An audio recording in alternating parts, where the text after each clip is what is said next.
Boa noite, estamos de volta com mais um Física ao Vivo. Hoje eu tenho a alegria de receber aqui o professor Luiz Gustavo Cansado, meu colega lá da UFMG. O Luiz Gustavo Cansado, ele fez graduação, mestrado e doutorado na UFMG. Depois disso, ele foi para um período de pós-doutorado nos Estados Unidos, na Universidade de Rochester, trabalhando sempre na área de ótica, espalhamento de luz e nanotecnologia.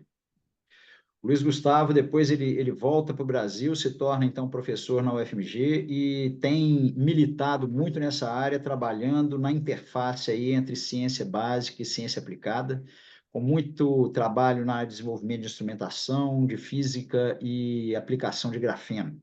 O Luiz Gustavo é também hoje coordenador de avaliação na CAPES, responsável pela área de mestrado profissional, mestrado e doutorado profissional, né? E hoje vai falar para a gente, então, sobre o trabalho nessa interface aí de ciência aplicada e ciência básica. Gustavo, muitíssimo obrigado por estar conosco hoje aqui. Você pode compartilhar sua apresentação. Oi, Ato. Boa noite. Boa noite aos colegas aí do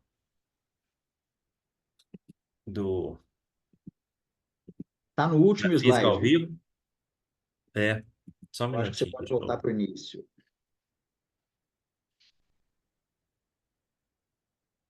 deixa eu corrigir aqui, meu. Um minuto.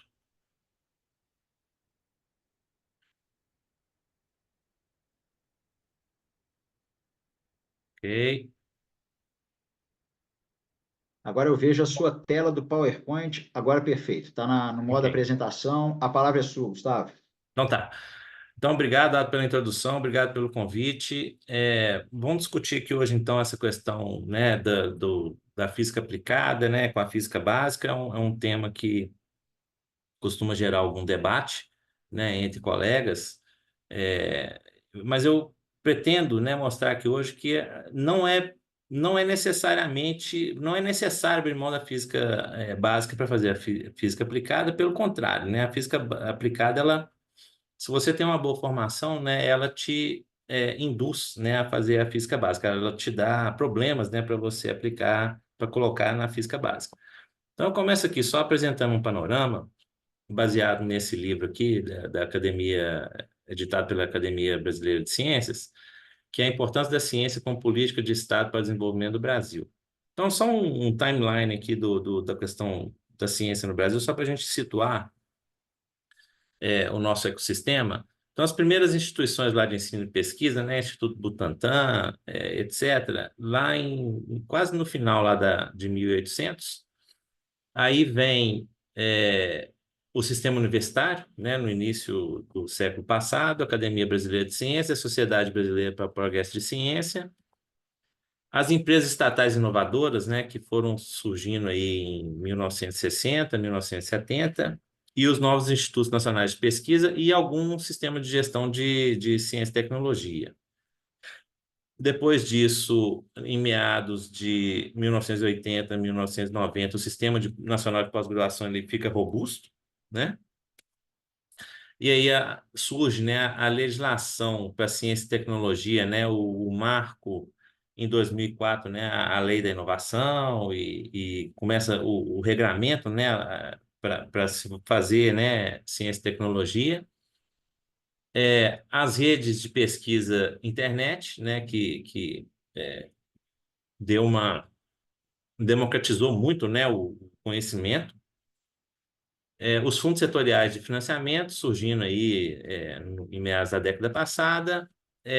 As conferências, né, de ciência e tecnologia também cresceram muito, né, o acesso a esse tipo de conferência. A reestruturação e expansão do Sistema Federal de Ensino Superior, né, que cresceu muito no Brasil nas últimas décadas, né? A gente teve o Reúne, que praticamente dobrou as universidades federais, né? A quantidade de estudantes, muitos professores. Então, assim, essa é uma trajetória que a gente teve aí ao longo do último século, né? E no início desse século, onde o sistema, né, de ensino superior, pós-graduação e todo um arcabouço para fazer ciência no Brasil foi gerado. Bom, aqui esse livro aqui é bem interessante, é um livro que o Adam é um dos autores aqui, o Alaor, o professor Alaor é o editor, que é esse livro Ciência para a Prosperidade. Um pequeno resumo aqui do panorama que ele mostra um panorama muito bom, tá? De um sistema nacional de ciência e tecnologia muito bem estruturado, tá? Então, assim, tem uma educação forte em pesquisa no ensino público, isso é fato no Brasil, tá? A gente pode demonstrar com números. Nós temos um corpo de pesquisadores relativamente robusto, né, hoje em dia, 200 mil pesquisadores e formando aí 25 mil doutores por ano. Olha, os números são muito realmente impressionantes. 37 mil grupos de pesquisa, projetos temáticos, né, que tem hoje em dia, tem muitos projetos temáticos saindo. 4,6 mil programas de pós-graduação em 544 instituições. Aí os INCTs, os CTs, né, os Institutos Nacionais de Ciência e Tecnologia, os Centros de Tecnologia. Eu estou colocando em vermelho aqui o T, tá, gente? Porque o T é tecnologia. As redes, laboratórios e institutos nacionais, né, os Cefetes, né, e os institutos federais, os órgãos de fomento, né, os bancos públicos e o regulamento jurídico. Então, assim, existe um ecossistema, né, que aqui tá claro, né, que ele é maduro, né? Tem um sistema único de bolsas de pós-graduação, tem o sistema de iniciação científica, o sistema Lattes, que é um sistema muito bom, né, a parte currículo, o portal de periódico CAPES, que impulsionou muito a pesquisa, né? Quem teve antes desse portal sabe como é que era, né? O sistema de Comut, era muito difícil ter acesso à informação. Hoje em dia, no início do século aí essa coisa foi desenvolvida e os fundos setoriais colocando aí um bom número de recursos aí no orçamento. Bom, então assim, isso aqui é a parte boa e mostra como que o Brasil ele realmente destaca, né, em números de produção científica, tá? E formação de recursos humanos. Então, assim, nisso o Brasil ele vai bem, né? Então, assim, a quantidade de doutores titulados, né, assim, em torno de 25 mil por ano, a parte de mestrado acadêmico, né, a quantidade de artigos publicados também é expressiva, né, em termos mundiais mesmo. A quantidade de mestrado profissional podia aumentar, né? É bom que aumente, tá?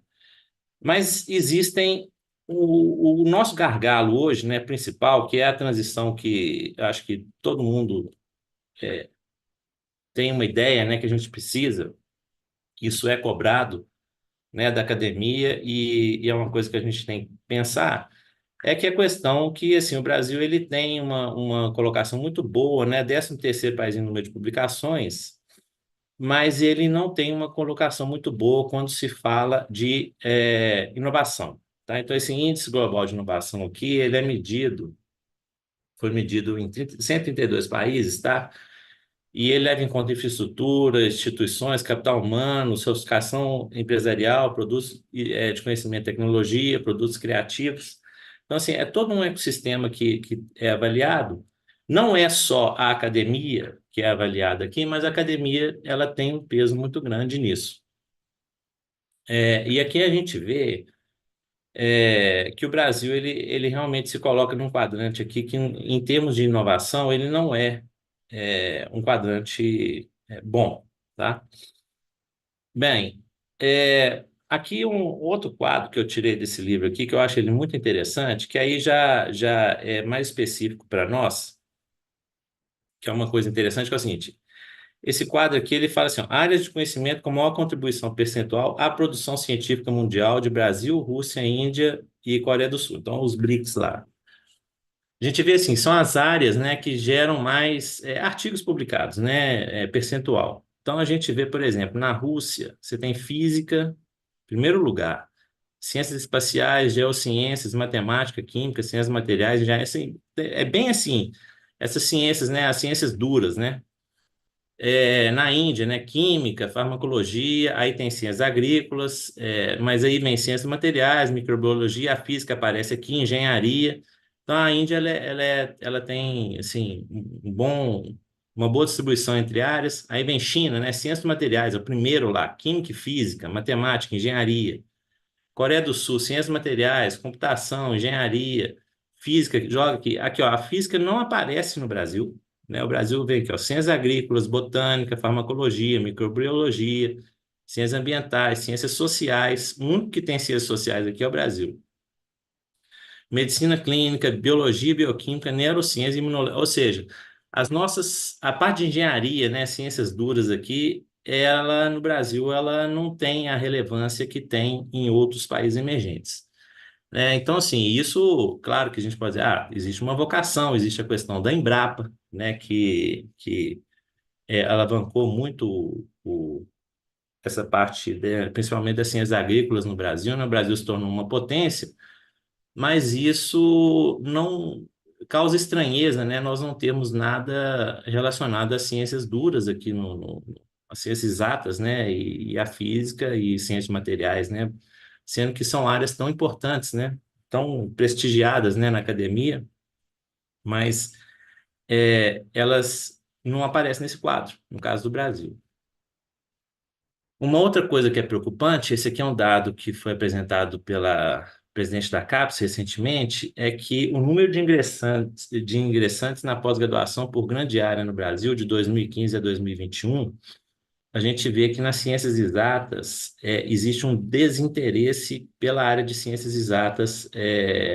Então, aqui, ó, engenharias caiu, tá? 16%.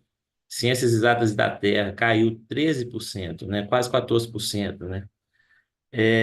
Então, assim, isso aqui é um caso preocupante, né? Como que isso aqui muito provavelmente tem a ver, não dá para saber quem nasceu primeiro, o ovo ou a galinha, né? Mas todo esse processo de desindustrialização do Brasil, né, pode estar relacionado a isso aqui também.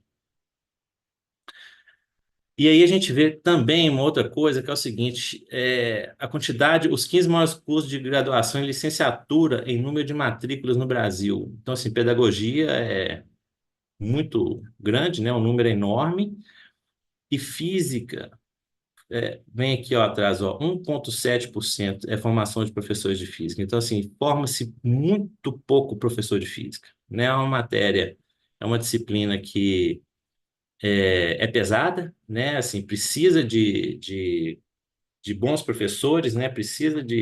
Mas a gente forma pouco, né? E não vou nem entrar aqui no caso, né? Que, assim, na verdade, a gente tem que entrar assim que a desvalorização, né, do professor do ensino médio e fundamental no Brasil é absurda, né? Mas isso é para todas as áreas, mas a física realmente formando pouca gente, né? Poucos professores. Bom, aí eu vou entrar aqui no falar um pouco, né, dessa questão da nossa carência de tecnologia. Eu vou entrar um pouco aqui agora no que tem a ver com a gente, né? Por que que a gente se comporta dessa forma? Onde que está o nosso comportamento? Essa aqui foi a tese de doutorado em inovação tecnológica da doutora Márcia. Ela é uma funcionária do Inmetro, tá? E ela é cedida ao FMG, num acordo de parceria. E ela fez essa tese em desenvolvimento de instrumentação científica e nanotecnologia, tá? E ela fez um estudo de caso muito interessante, que é a parte de microscopia eletrônica. Como que a microscopia eletrônica se desenvolveu, como que foi o histórico, né, de desenvolvimento da microscopia eletrônica. E eu já começo aqui só colocando o seguinte, isso movimenta muito dinheiro, tá?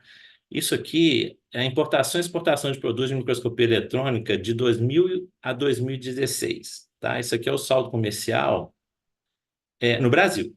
Então, assim, a gente vê aqui 250 milhões de dólares, tá? E aí, como que esse saldo, né? Como que a gente importa, né? Como que a gente importa equipamentos desse tipo, né? Então, assim, é muito dinheiro que a gente investe, tá? E isso aqui é um mercado grande, né? Microscopia eletrônica, ainda mais que agora começa assim, os biólogos, né? E começando a usar cada vez mais, esse mercado ele explode, né? Mas como é que essas coisas começam, né? Como é que um mercado desse tipo é criado, né? Ele é criado com muita ciência básica no início e a coisa vai desenvolvendo, né? Então, assim, existe um ecossistema, você tem que fazer um ecossistema de pesquisadores tal, né, no seu país, ou no seu, onde você está trabalhando, que a coisa pode percolar, né? O conhecimento ele pode percolar da ciência básica até a ciência aplicada. E tem que ter pessoas fazendo essas conexões.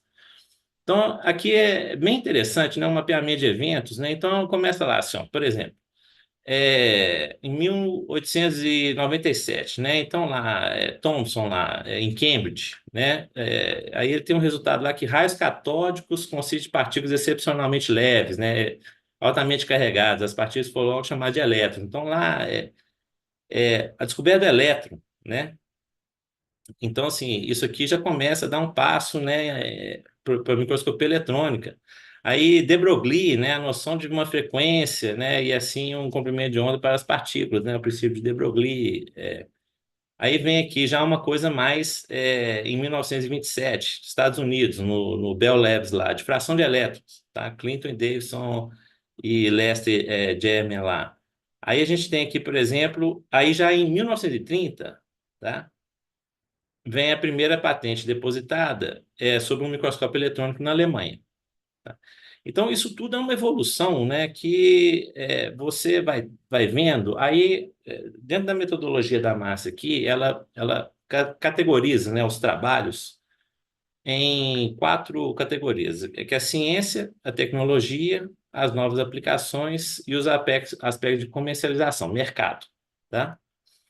Então, basicamente, aqui você tem os princípios científicos, a construção de dispositivos, né, que realizam, né, aquela tecnologia, as aplicações, né, dos dispositivos e aí realmente as coisas que vão para o mercado. Aí é interessante ver como é que a coisa evolui com o tempo, né? Então, pega o caso do microscópio eletrônico aqui. O microscópio eletrônico ele começa lá em 1930, lá, né, a parte científica. Aí isso vai caindo, a parte científica vai perdendo importância. E aí a parte tecnológica, né, já começa, né, com os instrumentos sendo fabricados, tá? Aí vem as aplicações e também a parte mais de mercadológica. E aí como que as coisas vão criando importância ao longo do tempo, né? A parte científica vai caindo e tal. Aqui o que acontece é o seguinte: se a gente ficar fazendo só ciência, né, porque aqui está o mercado, né? Aqui está o mercado. Aqui está a parte de tecnologia. Se a gente cria uma vocação puramente de ciência, né, a gente não transita para cá. Então, existe uma tendência do cientista que faz a ciência pura, né, que ele vive aqui, né, ele vive onde a coisa está relevante aqui em termos científicos. Depois que vai caindo, ele volta aqui para cima em outro tema. Ele tenta voltar, retornar em outro tema, né? E o fato é que, assim, se a gente pegar um caso aqui por exemplo, é, a questão de trabalhos, né? Como é que você vai. Aí a Márcia também categorizou trabalhos lá como sendo assim: descrição teórica, descrição teórica que explica a prática, descrição teórica, variação do componente. Aí vamos pegar, por exemplo, assim, né? Variação de componente, né? Que é uma coisa tecnológica, vai subindo, né? A descrição teórica vai caindo aqui, descrição teórica lá. A descrição teórica mesmo, né? Ou a descrição teórica que explica a prática, vai caindo. Então, assim, isso tudo, a ciência está aqui, né? Aí você pode fazer prova prática de teoria com a evolução da técnica. Aqui também tem ciência, né? Ciência experimental, tá? Mas se a gente para aqui e tenta voltar para o pico, tá? Em toda vez que aparecer algum assunto novo, a gente vive aqui, né? Ok. A gente faz ciência nova, faz ciência de ponta, mas toda a integral aqui do resto, né? Fica vazio, tá? Bom, como resolver isso aqui, né? Algumas coisas que já são feitas no Brasil, né? Isso aí é uma tendência que existe, né? Da gente entender e deixando claro aqui, não tem problema nenhum fazer isso, né? Assim, a parte de ciência e tecnologia, a parte científica do Brasil, ela é bem estruturada. Quem faz ciência básica faz boa ciência básica, tá excelente, né? Você pode fazer ciência pura, né? Assim, ser um bom cientista, isso não tem problema nenhum. O problema é que todo mundo fazer isso ao mesmo tempo, só fazer isso, a gente cria um vácuo, né? Que a gente não pode mais viver nesse vácuo. Então, assim, a gente precisa percolar, né? Diferentes perfis, né? Então, todo mundo tem que fazer ciência aplicada agora? Não, não é que todo mundo tem que fazer ciência aplicada, mas alguém precisa fazer ciência aplicada e isso tem que ser política de Estado. E aí não tem jeito, você começa com financiamento, né? É a cenoura, né? Tem que ter. Então, instrumentação na base, né? Mais instrumentação para criação de equipamento.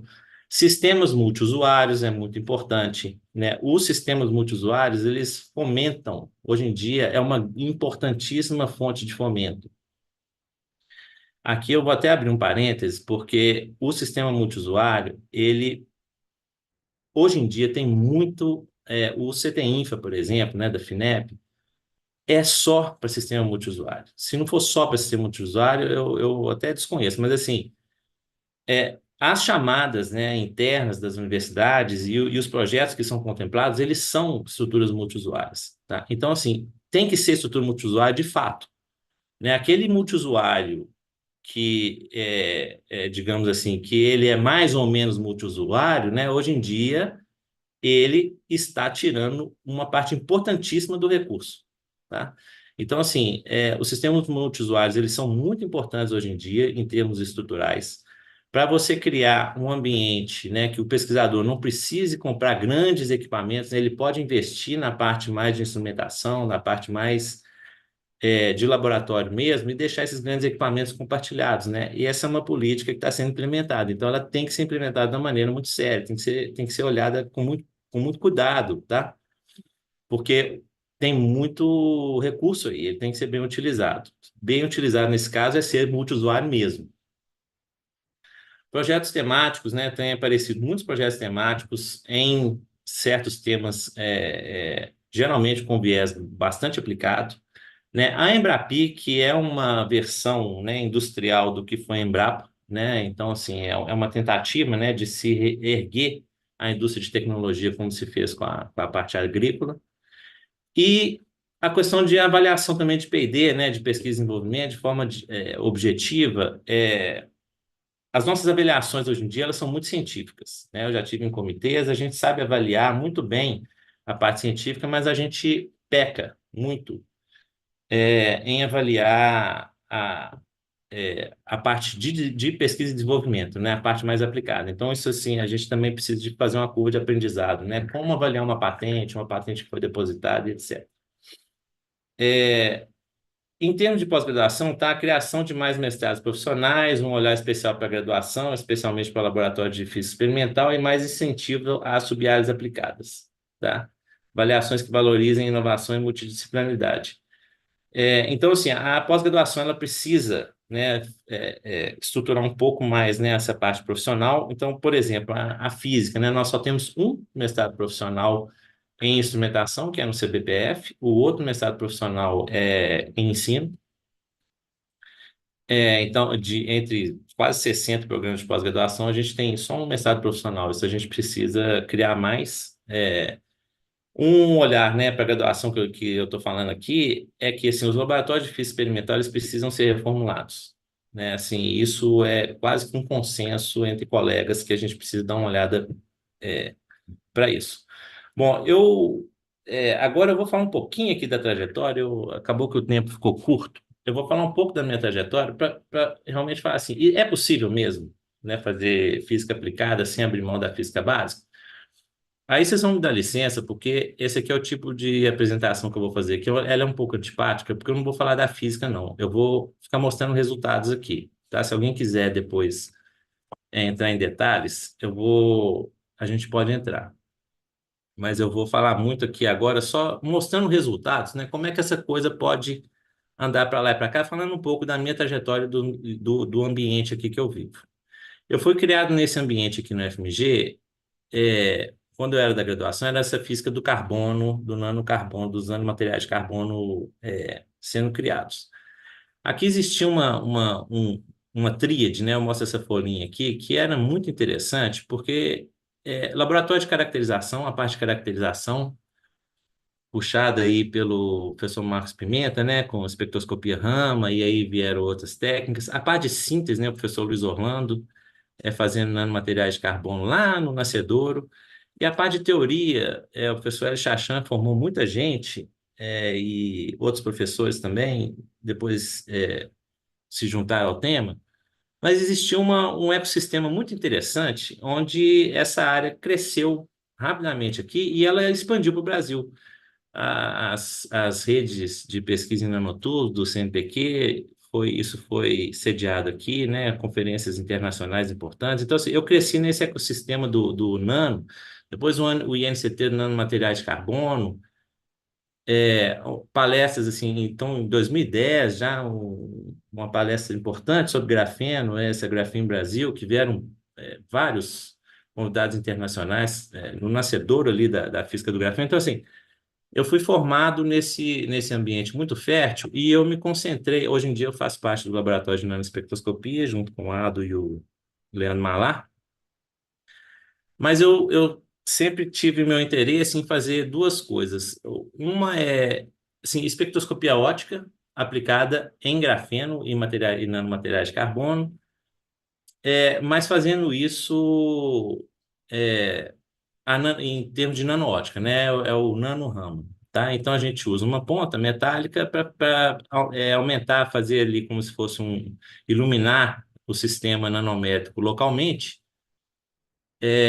para aumentar a resolução espacial e fazer espectroscopia óptica no material com alta resolução espacial. Então, por exemplo, um exemplo aqui é um pedaço de grafeno, onde a gente tem aqui o símbolo do Inmetro, que foi feito lá no Inmetro, lá, com feixe de íon, tá? Isso aqui foi feito pelo Braulio e pelo Thiago. E aqui a gente mostra como que a gente coloca a ponta lá do NanoRaman lá e a resolução espacial, né? Ela aumenta muito, tá? E o sinal também aumenta. Então, assim, esse sempre foi o meu foco de trabalho, trabalhar com espectroscopia óptica em sistema nanométrico.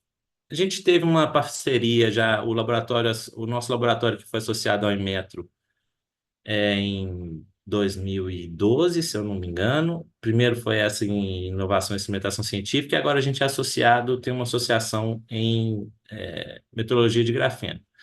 Mas aqui já começa que a DMAT tinha um viés muito aplicado, mas nós fizemos vários trabalhos sobre defeitos em grafeno, né, espectroscopia ramo de defeitos em grafeno, e esses trabalhos, hoje em dia, eles são muito bem citados. Então, assim, aqui já começava eu entendendo, né, como que uma coisa mais aplicada, ela gera ciência, tá? E uma ciência muito boa. Uns trabalhos muito bem citados, com um bom embasamento de física interessante, né, mas sempre com viés bastante aplicado. E aí veio essa questão da nanoótica, onde nós desenvolvemos, né, um dos problemas mais sérios dessa técnica de nano-Raman é que a ponta metálica que a gente usa para iluminar localmente a amostra, ela é uma ponta de ouro e você precisa de fazer um aumento de sinal que não é trivial, tá? Então nós fizemos lá o Tiago, na época era estudante de doutorado nosso aqui, já trabalhando no Inmetro, desenvolveu lá e fez íons lá nesse microscópio de transmissão que tem lá no Inmetro, lá o Titan, com nanofabricação, e demonstrou que a gente fazendo um pequeno corte nas pontas de ouro, a gente conseguia confinar plasma lá, fazer os plasmas localizados lá na ponta, tá? Então media lá com íons, lá os modos. Isso foi um trabalho científico que deu origem à tese de doutorado do Thiago. E, em seguida, nós criamos, né, essa estrutura aqui, que era uma piramidezinha em cima de um platô de ouro, que foi utilizada, foi também desenvolvida pelo Thiago, deu origem a esse trabalho aqui, e ela teve um sucesso muito grande. É uma, Foi um trabalho científico também importante, de novo, né, medindo os modos plasmônicos lá, e nós vimos que os modos eram de quarto de onda. Isso mostrava que isso era uma antena de monopolo, que é uma coisa bem estranha, tá? que o platô aqui ele faz um espelho e ele vira o outro polo da antena. Então, assim, é uma antena de monopólio e ela era uma antena, assim, ela é uma antena muito eficiente, que mudou a técnica, ela é muito reprodutível, mudou a técnica, e a técnica avançou muito. E esses dois trabalhos científicos aí que foram originados da tese do Tiago, esses trabalhos depois, com muito mais esforço, tá, de uma equipe muito maior, eles se tornaram patentes, né? Patentes que hoje em dia são protegidas aí na China, na Europa, no Japão, nos Estados Unidos, e virou assim, o coração do equipamento que foi desenvolvido aqui, o NanoRama, que foi uma parceria também com muitos outros profissionais, né? Aí, assim, isso aqui era uma coisa feita, né, aqui, digamos assim, homemade, né? E esse equipamento, essa pontinha, né, ela vem acoplada a um sistema de varredura por sonda, que não vou entrar em detalhe aqui, mas é um sistema bem complexo, porque você faz varredura por sonda, né, e tudo homemade mesmo, assim, feito na mão,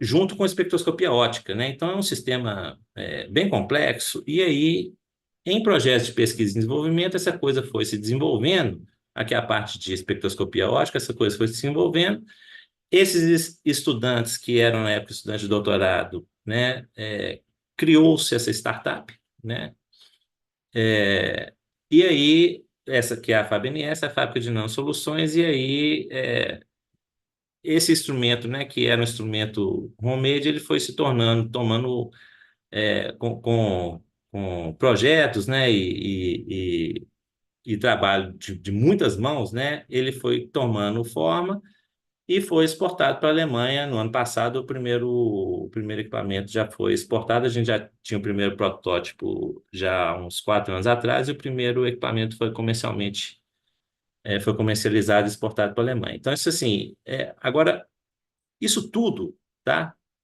Que é interessante, que eu vou falar agora, é caminhou em paralelo com física muito básica, porque, por exemplo, a gente media, tá, o aumento de sinal Raman aqui é a distância da ponta até a amostra, tá, no eixo horizontal. A gente media o sinal Raman, tá, e aí o sinal aumenta à medida que você aproxima a ponta da amostra, mas não aumenta da mesma forma para modos diferentes, modos de vibração diferentes. Então a gente observava isso.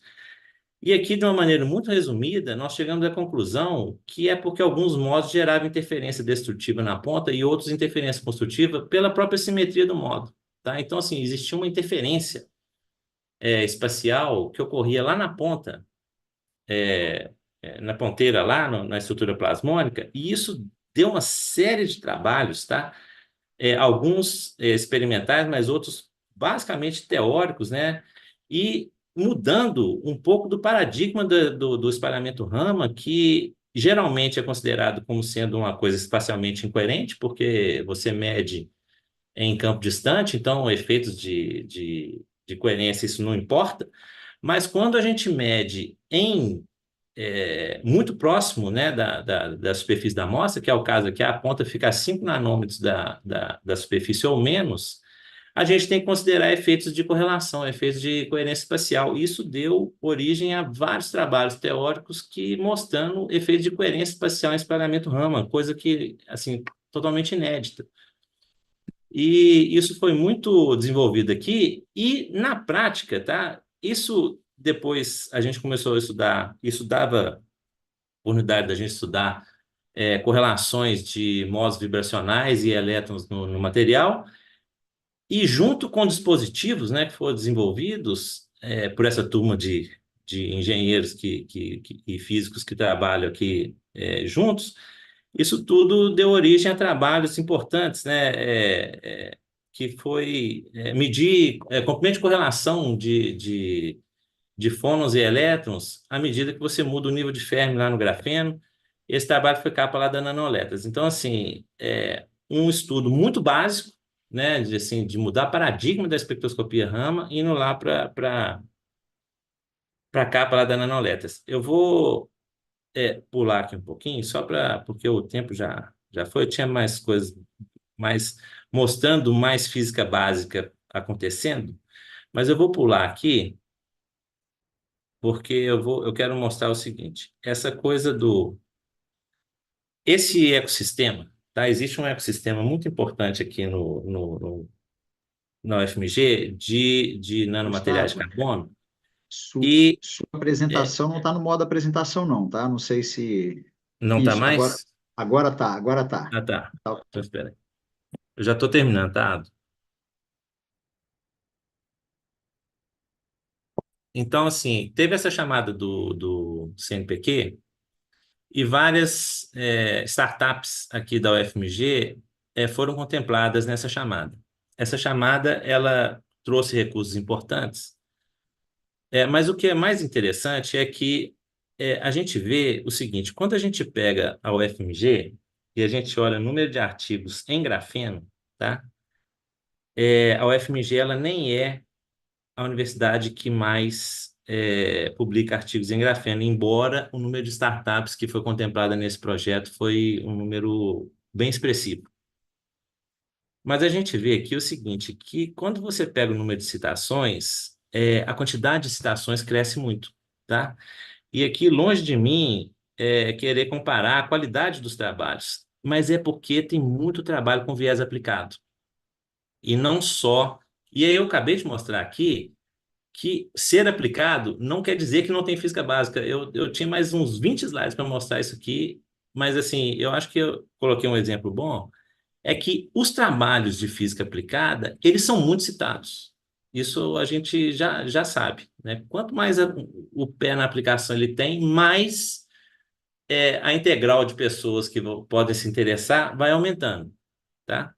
Então, voltando aqui, né, eu quero só colocar mais uma coisa. Quando a gente estuda só a física básica, a gente nem fica muito aqui. A gente fica mais ou menos aqui, tá? Porque para estar aqui, a gente precisa fazer a instrumentação de ponta também, coisa que a gente ainda patina. Então, a gente acaba ficando aqui. Nem é aqui. Aqui é prêmio Nobel. Aqui é prêmio Nobel. É onde você tem também a tecnologia incipiente, tá? A gente fica muito aqui.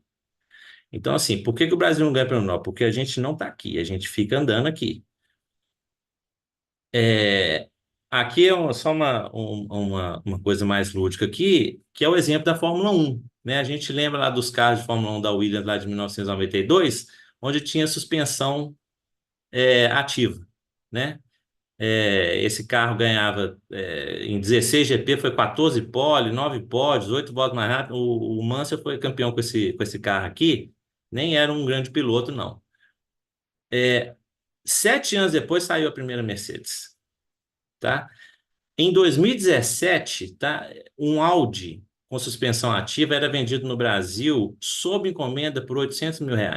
Então a gente vê de 1992 para 2017.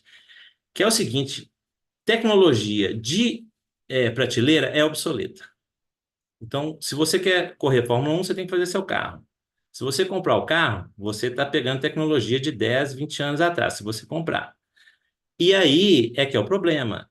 Eu quero encerrar aqui colocando assim, toda essa trajetória de física básica e física aqui gerou, né, esse equipamento que foi desenvolvido aqui, ele acabou gerando esse resultado impressionante que foi a capa da Nature, mas é porque o equipamento é novo.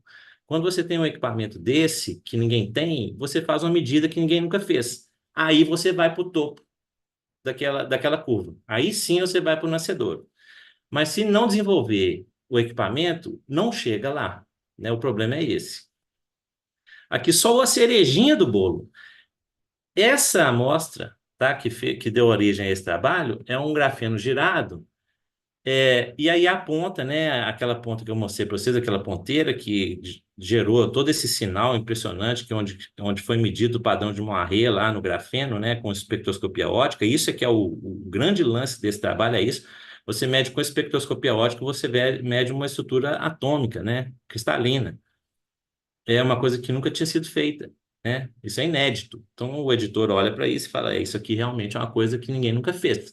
Isso vira capa da Nature. Agora, essa estrutura aqui, essa amostra é de grafeno girado. Como que ela foi feita? Essa ponta aqui, existia um padrão no substrato onde você faz uma pirâmide invertida.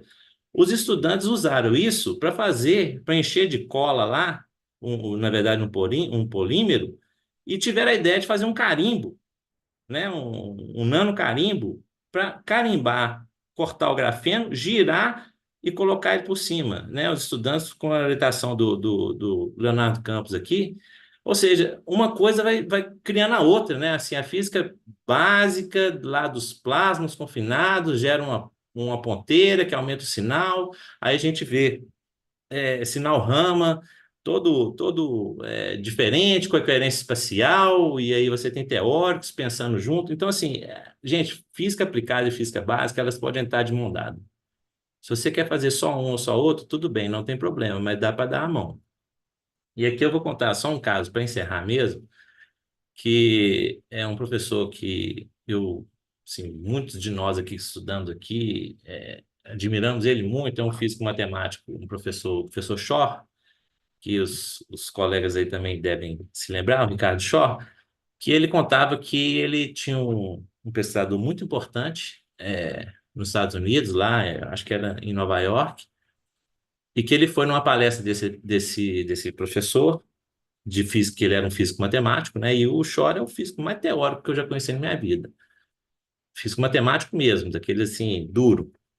E aí, quando ele entrou na palestra, o professor falou: Olha, eu não estudo mais física matemática, não. Eu resolvi estudar olho de uma certa mosca aqui, que tem uma física muito interessante, né? E o Shaw sempre contava esse caso, falando assim: Olha, se você sabe muita física básica, você tira ela do olho, de onde você quiser, até do olho de uma mosca, você tira a física bonita se você souber a física básica. Então, esse é o grande lance. Eu acho que formar bem os profissionais, uma vez que está bem formado, né, que a física básica está bem implementada, né, na formação, a física aplicada, ela sempre vai resgatar, os resultados sempre vão resgatar aquela física básica e isso vai aflorar. Bom, vou agradecer aqui é, os patrocinadores, né, as agências, os colegas, alguns aqui, né, porque tem muita gente envolvida nisso, e fazer só essa propaganda aí das conferências que nós vamos ter aqui de Chip Enhanced Raman e da espectroscopia, do Encontro Brasileiro de Espectroscopia Raman, que vão ser os dois juntos aqui em novembro. Muito obrigado. Obrigado, Gustavo. Muitíssimo obrigado por essa palestra. Eu começo a discussão aqui agora com um comentário do Nathan Giovanni. Ele fala que é muito bom ver palestras como essa. Ele diz que conhece alguns dos trabalhos e ficou muito satisfeito. Gustavo, eu Obrigado. estou com um mundo de perguntas aqui, ó. Vamos ver se a gente consegue varrê-las, tá? Tá. E foram aparecendo, foram levantadas aí à medida que você foi falando, tá? Uma pergunta aqui que é o seguinte: eu acho que ficou muito claro a relevância, a importância da ciência e da ciência pura e ciência aplicada, vamos dizer assim, andando de mãos dadas, né? Você falou muito bem que uma coisa gera outra. Aí aparece a seguinte pergunta aqui, ó: qual que é o papel da indústria nesse cenário? E talvez você possa até fazer um recorte para o Brasil, crítico ou observacional que você tiver. Olha só, eu acho que a gente tem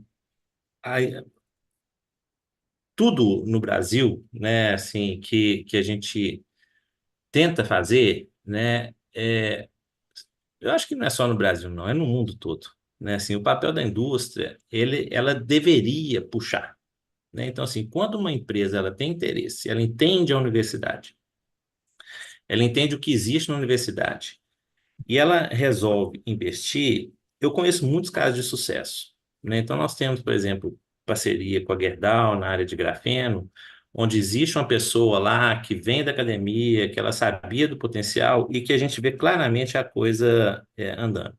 Só que o problema é de cultura, o problema é cultural, né? Então, assim, se a indústria, durante tanto tempo, né, ela se acostumou a importar a tecnologia, né?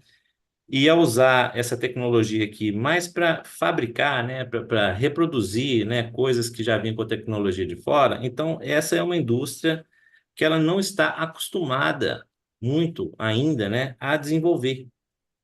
Só que com a questão da manufatura tão forte, né, na China, por exemplo, né, eu acho que o Brasil perdeu essa coisa. Se a gente não criar a nossa tecnologia, nós não vamos conseguir colocar manufatura aqui dentro.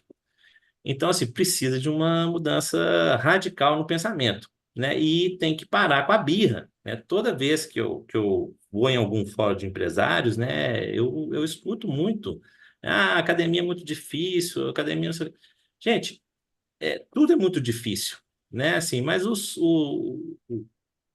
regramentos estão prontos, os NITs, né, os núcleos, né, de tecnologia, eles precisam saber conversar com as empresas. Tem que ter paciência, né?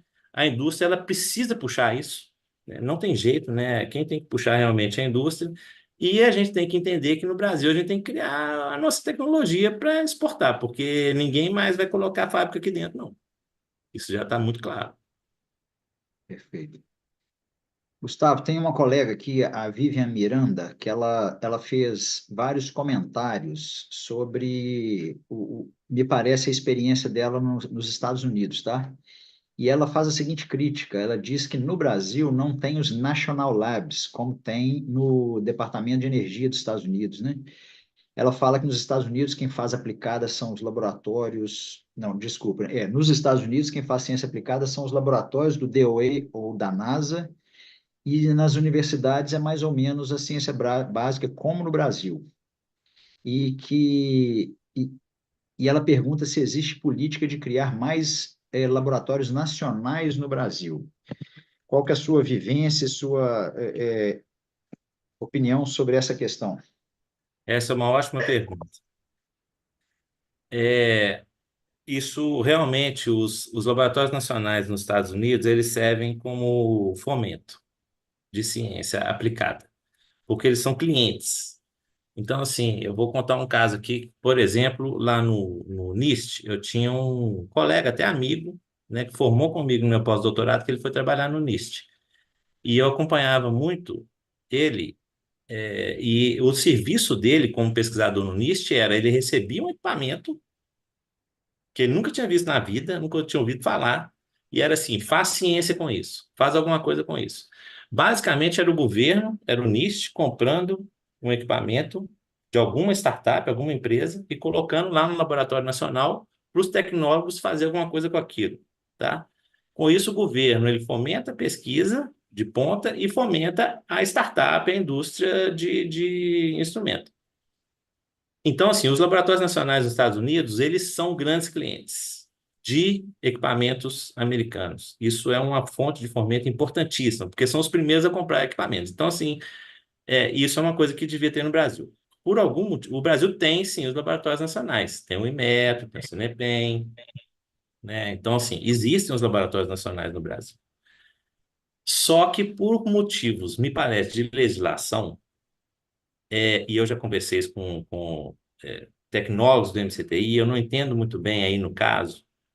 As encomendas tecnológicas no Brasil é uma coisa que parece que a legislação ela ainda não está muito adaptada para isso acontecer. Então, existem os laboratórios nacionais, existem muito dinheiro, tem muito dinheiro colocado nisso, mas esse viés de fomentar, né, a tecnologia local, até que no CNPq a gente tem toda a história, né, dos Sírios, que fomentou muita coisa, né? Mas ainda falta, me parece que uma conexão até de regramento para que esses laboratórios eles passem realmente a fomentar a instrumentação local. Isso é verdade.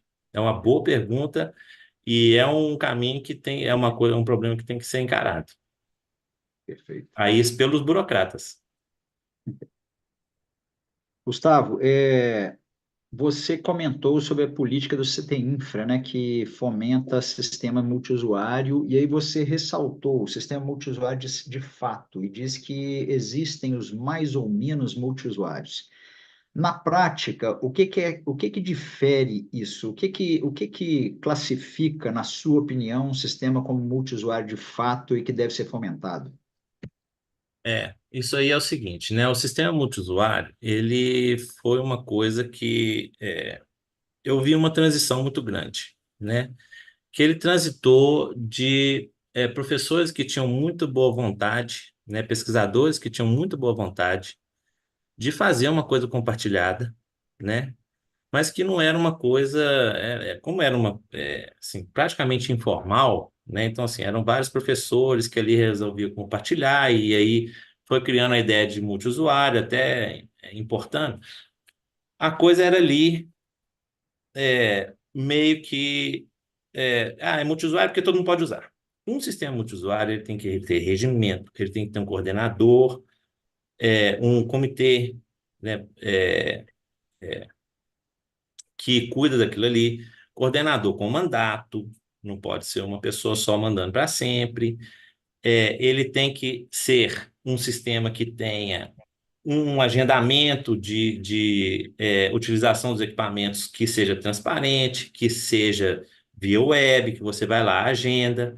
Ele tem que se preocupar, sim, em como receber não só os usuários locais, mas abrir aquilo ali para fora. E esse esquema, digamos assim, que existia, né, que precisa ser aprimorado, ele não pode acontecer mais. Eu não vou fazer minhas palavras, não. Quando uma pessoa escreve um projeto, hoje em dia, um pesquisador, e ele coloca lá que a coisa é multiusuário, e ela não é nesse nível de multiusuário, que todo mundo pode usar, vai lá, marca, a agenda, vai e pode utilizar, ele está corrompendo uma parte muito importante do financiamento da pesquisa hoje. Isso não tem outra palavra. É uma coisa séria, porque é muito dinheiro que é colocado. O dinheiro principal que eu vejo hoje, tá, é colocado nesses laboratórios, são colocados nesses laboratórios multiusuários e eles precisam realmente ser compartilhados, porque senão você está concentrando muita verba em laboratórios que a finalidade é outra. Então, assim, um sistema multiusuário é aquele que você vai na página na internet, faz o seu agendamento, não tem lá se você se alguém vai querer deixar você medir ou não, você fez o seu agendamento, você vai lá e mede dentro das regras que são colocadas para todos, né? Isso é o que realmente é um sistema multiusuário. E isso tem que evoluir, porque o dinheiro é muito grande hoje em dia, a maior fonte de recurso está sendo essa aí. Então tem que ser muito bem cuidado. Perfeito. Gustavo, eu vou propor que você pare de compartilhar a sua apresentação, porque aí você aparece em tela inteira, fica mais legal para o telespectador aí. Tem uma pergunta aqui do nosso colega Lucas Lafetá, tá? Ele pergunta o seguinte, bom, depois de elogiar a palestra, tá? Ele pergunta o seguinte: você acha que a mudança no sistema de pós não seria necessária para manter os estudantes após o fim da bolsa para maturar melhor grandes projetos? Ele completa dizendo o seguinte: em outros países funcionam como um sistema de contrato onde os estudantes e pós-doutorandos são trabalhadores e podem permanecer por anos em um projeto. Seria benéfico e factível esse modelo no Brasil? Eu acho que sim, isso é um debate importante, tá? Eu acho que o limite muito rígido de tempo assim, o Brasil ele tem um sistema que ele é bastante rígido no sentido que as bolsas vão para o sistema de pós-graduação e geralmente as bolsas são dadas ao estudante, o estudante escolhe o tema que ele vai estudar. Então esse é o sistema no Brasil, tá? É, Isso tem a vantagem que o estudante ele escolhe, né, o que ele faz, tá? Mas tem várias questões aí. E tem também a questão do período da bolsa, que geralmente no Brasil são 4 anos e pronto. É, isso, essa coisa do período, eu acho que é especialmente muito grave, porque eu trabalhei em dois laboratórios no exterior, em que os primeiros 2, 3 anos, né, eles eram basicamente para o estudante construir a máquina. Depois é que o estudante ia tirar realmente resultado científico. Então, assim, isso, em termos de instrumentação, é muito difícil você encaixar um trabalho de instrumentação sério em 4 anos para o estudante tirar ciência. Então, eu acho que esse é um problema que eu acho que o Lucas foi nesse viés e é importante. O outro é que a questão de você distribuir um pouco o fomento entre áreas também, né? Porque você, se deixar a coisa muito solta, né, você acaba algumas áreas desaparecendo. Então, assim, basicamente, parte, né, do recurso, isso o CNPq já tentou fazer, eu acho que é uma coisa que devia continuar, é direcionar, né, para o pesquisador ou para uma certa área.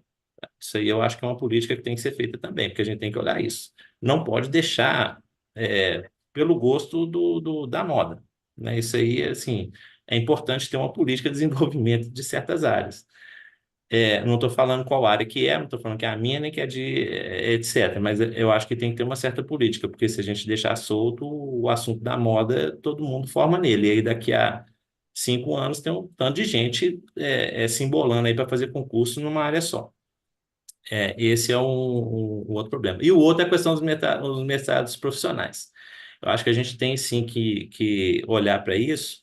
E quem tiver, tá, gente? Agora colocando aqui até uma propaganda, quem achar que tem condição de fazer um mestrado profissional, vamos conversar, tá? É que eu já estou falando como CAPES. A gente precisa implementar mais sistemas de mestrado profissional em física. Perfeito. Gustavo, entrando aí no tema do que você mostrou da sua trajetória, você mostrou que não é um caso de ciência básica que foi, você comentou assim, foi de um entendimento de plasmônica, de interferência de campos na escala nanométrica, você até falou que foi uma mudança de paradigma no espalhamento de luz, né? E isso chegou numa startup. Aí a pergunta é o seguinte: que tipo de perfil de estudante que trilha esse caminho? É um perfil específico? É um perfil generalista? Isso é a cultura do laboratório? Como é que você vê isso?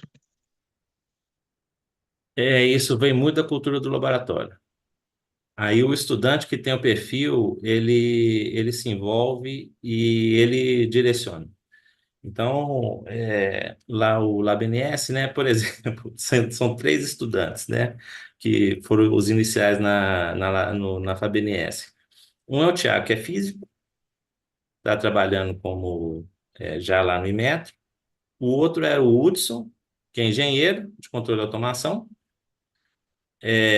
que veio fazer iniciação científica no laboratório e resolveu estudar programação e hardware e entrou de cabeça e hoje em dia ele até estuda, tem vários artigos científicos sobre plasmônica, né, um engenheiro de controle de automação, e o terceiro, que é o mais eclético de todos, que é o Cassiano, né, que é um arquiteto, que tem o que a gente chama de espírito livre, né? Que ele gosta de programar, ele gosta de tecnologia, ele veio para o laboratório, se envolveu, resolveu estudar mais engenharia, fez o doutorado em engenharia elétrica, sendo parte aqui do laboratório, orientado por nós, né? Que não somos engenheiros. Então, assim, eu acho que quando o laboratório é aberto, aí tem outras partes do laboratório, né, que tem biólogos, e para você fazer desenvolvimento tecnológico, você tem que abrir. Não dá para o físico querer fazer tudo, né? Nós físicos achamos que a gente faz tudo. Não faz. A gente não faz biologia, a gente não faz engenharia, direito. É, é, nós não somos programadores, né? Então tem toda a parte que a gente interage muito com o pessoal da ciência da computação. Então tem que abrir o laboratório, tem que deixar a coisa correr. Nós somos físicos, fazemos física, né? Mas essa turma gosta, né? Vê em nós físicos uma fonte de inspiração e de demonstração de problemas para eles aplicarem as habilidades técnicas que eles têm, né? E aí é uma coisa que fica bem bonita. Legal. Olha só, você fez um comentário sobre, né, o nascimento de várias startups da UFMG, né? E mostrou que isso gera publicações científicas de muito impacto, né? Você mostrou aí do impacto dessas publicações. Aí eu abordo um outro lado, ter envolvimento com indústria, com startup, melhora piora, o que que ela faz na nossa capacidade de receber recurso financeiro para fazer ciência? Boa pergunta também. Ó, é, melhora muito, tá? Então, por exemplo, tem esses projetos temáticos que eles geralmente são aplicados em alguma área que aplicada, né? Então, por exemplo,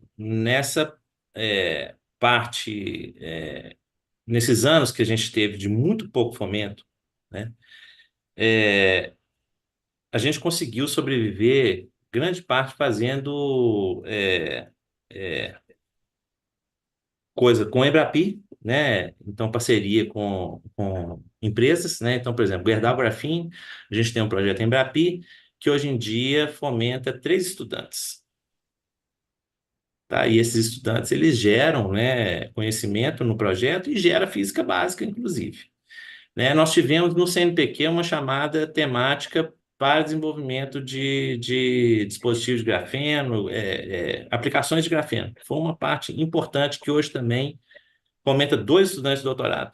Então, aí vem uma coisa que é importante: todos os laboratórios que eu trabalhei também no exterior, os professores eles tinham algum projeto aplicado que era fonte de recurso importante, mesmo que não fosse o que eles mais gostavam. E isso está começando a acontecer no Brasil. Esse projeto do CNPq, ele também fomentou 3 estudantes de doutorado meu, que eu tirei do sistema da pós-graduação, que foram trabalhar no projeto, gerando física básica e física aplicada. Então, isso também, ele descarrega. Aí você vê a física aplicada ajudando a física básica, porque com a física aplicada, você puxa projeto que você consegue fomentar estudante. Isso abre vaga com bolsa na pós-graduação, isso libera bolsa na pós-graduação. Os 3 deixaram a bolsa lá, vaga na pós-graduação, para ter outras áreas de física básica sendo ocupadas naquilo ali. Então, sim, isso abre muito e vai abrir cada vez mais. Assim, eu estava numa defesa de tese que eu escutei um ex-dirigente de uma agência de fomento importante falando lá, mais ou menos num momento descontraído, que o pesquisador que quisesse fazer física da cabeça dele, em alguns anos, ia ter que vender a própria casa para fazer isso. Ele falou isso num tom descontraído, mas o que ele estava falando é que cada vez mais os recursos serão direcionados para certos temas, e que não quer dizer que a gente não tem que fazer física básica ou ciência básica. A gente vai continuar fazendo ciência básica para sempre, mas nós vamos ter que gastar um pouco do nosso tempo fazendo alguma coisa aplicada para fazer parte para puxar esse tipo de recurso, que é importante, inclusive, para a física básica, porque você puxa recurso, você consegue fomentar, por exemplo, estruturas multiusuárias, consegue trazer recursos para os laboratórios para o pessoal fazer física básica. Sobra bolsa, sobra recurso. Então, sim, se quiser, é uma maneira hoje em dia de conseguir recurso, criando startup, fazendo transferência de tecnologia, fazendo processo de P&D com empresas. Bom, Gustavo, a gente já passou das 8 horas, né? Então eu vou ter que encaminhar para o encerramento aqui, senão a gente começa a perder a audiência. Eu quero deixar um comentário final geral que tem aqui várias pessoas, tá? Eu cito em especial o Sandro Nani, que ele fala que no final tudo esbarra em cultura, né? E com isso eu deixo aberto para um comentário final seu que você queira fazer antes de eu encerrar aqui a sessão. Tá. Eu acho que o comentário final, assim, olhando tudo, né, tem várias coisas, né, assim, tem a questão de financiamento, tem a questão da gente querer interagir com outras áreas. O intuito aqui disso aqui, eu vou bater nessa tecla, não é criticar quem faz física básica só, não falar que todo mundo tem que fazer física aplicada, mas é mostrar que se você fizer física aplicada, você não vai abrir mão da física básica. Basta que as pessoas sejam bem informadas, elas vão enxergar física básica em qualquer coisa.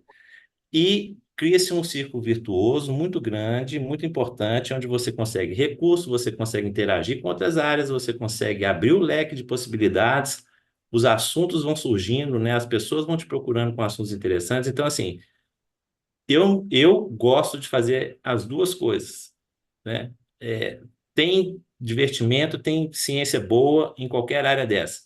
Não significa que todo mundo tem que fazer física básica. Agora, um recado. Se você faz um projeto com alguma coisa que tem a letra T, e esse T significa tecnologia, você tem que pôr na cabeça que você tem que entregar. Então, gente, INCT, CT, qualquer coisa que tem T, é para fazer tecnologia sim, também, né? Então, assim, não dá para falar, olha, agora a gente tem que fazer os projetos, tem que fazer física. Olha, se você faz um projeto que tem um T lá, tem sim, aí tem. Senão você está desvirtuando uma coisa que era para ter. Perfeito. Bom, Gustavo, muitíssimo obrigado por essa palestra instigante, né? A gente vai encerrar aqui. Eu peço às pessoas que estiveram com a gente para dar o like, né? Para colocar o Física ao vivo aí nas mídias, tá?